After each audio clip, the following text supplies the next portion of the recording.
Hello guys, welcome to Venky's football. డాబా స్టైల్లో బెండకాయ కర్రీ ఏ విధంగా చేయాలో ముందుగా చూసేది. బెండకాయని ఈ విధంగా వాష్ చేసుకొని చిన్న చిన్నగా కట్ చేసుకోవాలండి. ఈ విధంగా వేపుకోవాలన్నమాట. 3 minutes లో ఫ్లేమ్ లోనే వేపుకోవాలి. జార్లో క్యాష్యూస్ ఒక 4 వేసుకోవాలి. జార్లో క్యాష్యూస్ వేసుకోవాలి. 4 వెల్లుల్లి ఒక 6 వేసుకోవాలి. కొద్దిగా కరివేపాకు వేసుకోవాలి. అలానే ఒక టొమాటో వేసుకొని మిక్సీ పట్టుకోవాలి. డాబా స్టైల్ బెండకాయ కర్రీ అనేది చాలా టేస్టీగా ఉంటుంది. ఈ విధంగా బెండకాయ అనేది వేగిపోయిందండి. కడాయిలో ఆయిల్ వేసుకోవాలి. కొద్దిగా మెంతులు 5 నుంచి 6, ఆవాలు, జీలకర్ర, నువ్వులు 1/4 టేబుల్ స్పూన్ వేసుకోండి. చాలా టేస్టీగా ఉంటుంది కర్రీ అనేది. బాగా వేపుకోవాలి. ఒక ఆనియన్ కట్ చేసుకుని వేసుకోవాలి. ఈ విధంగా గోల్డెన్ రెడ్ కలర్ వచ్చేంత వరకు మనం వేపుకోవాలండి.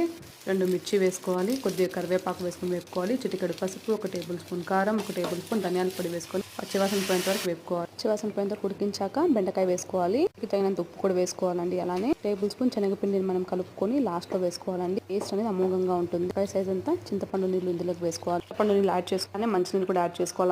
పిండి వాటర్ యాడ్ చేసి పొంగు వచ్చేయించుకుంటే బెండకాయ కర్రీ రెడీ.